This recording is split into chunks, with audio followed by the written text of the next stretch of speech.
ஓம் சைராம், ஜெய் சைராம். என் அன்பின் சாய் குடும்ப உறவுகளே, உன்னையே நினைத்து கொண்டு இருக்கிறேன். என் மனம் சஞ்சலங்களால் அலைப்பாய்ந்து கொண்டு இருக்கிறது. தேற்றுவார் யாரும் இல்லை. என்ன செய்தால் என் மனம் அமைதியுறும்?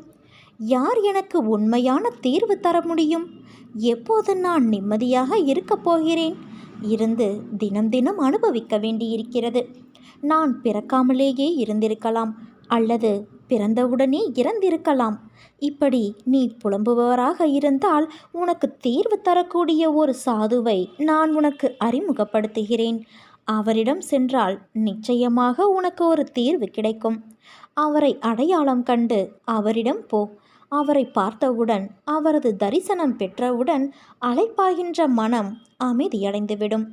இவ்வுலகிற்கு அப்பாற்பட்ட மகிழ்ச்சி உன் உள்ளத்தை நிரப்ப வேண்டும். அப்படிப்பட்ட சாது ஒருவர் இருக்கிறாரா என்கிறாயா? நிச்சயம் இருக்கிறார். அவர் எப்போதும் இருக்கிறவராக இருக்கிறார்.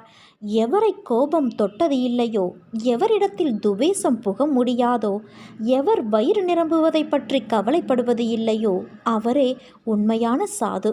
அந்த சாதுவிடம் ஒரு லட்சியம் கூட இருக்கிறது.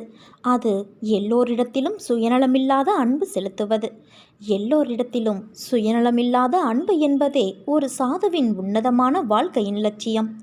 தர்ம விஷயங்களை தவிர வேறு எதிலும் அவர் தம் வார்த்தைகளை வீண் செய்வது இல்லை.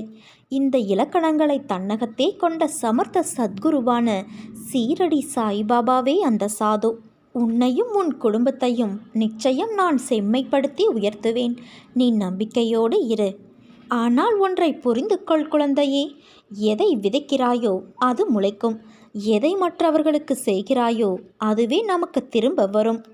சில எண்ணங்கள் நிறைவேறவில்லை என்பதால் வாழ்க்கை முடிந்து விடாது. ஏதோ ஒரு காரணத்தால் உன்னை காப்பாற்றியிருக்கிறேன் என்று நீ மகிழ்ச்சி கொள். பேராசை என்பது எப்போதுமே பளபளவென்றுதான் இருக்கும். ஆனால் அதுவே ஒரு மனிதனை குருடனாக்கிவிடும். பேராசை ஒரு மனிதனை தன் சொந்தங்கள், நண்பர்களிடமிருந்தும் ஒருவரை நிரந்தரமாக பிரித்துவிடும். பேராசை நிறைந்த மனிதனுக்கு கண்ணில் படுவதெல்லாம் சுயநலமாகத்தான் தெரியும். அடுத்தவன் வாழ்வது அவன் கர்மவினைப்படி வாழ்கிறான். நாம் வாழ்வதோ நம் கர்மவினைப்படி வாழ்கிறோம். அதனால் மற்றவர்களை பார்த்து பொறாமை, பேராசை கொள்ளாமல் வாழ வேண்டும். உன்னையும் மற்றவர்கள் மத்தியில் பெரும் செல்வந்தனாக உன்னை நான் உன் சாயப்பா வாழ வைப்பேன். நீ தேவையில்லாமல் எதற்கு பயப்படுகிறாய்? உனக்கு தேவைப்படும் அனைத்தும் உன்னை வந்து சேரும். இருப்பதை வைத்து சிந்தித்து வாழ கற்றுக்கொள். அனுசரித்து போ. அதில் ஒன்றும் தவறு இல்லை.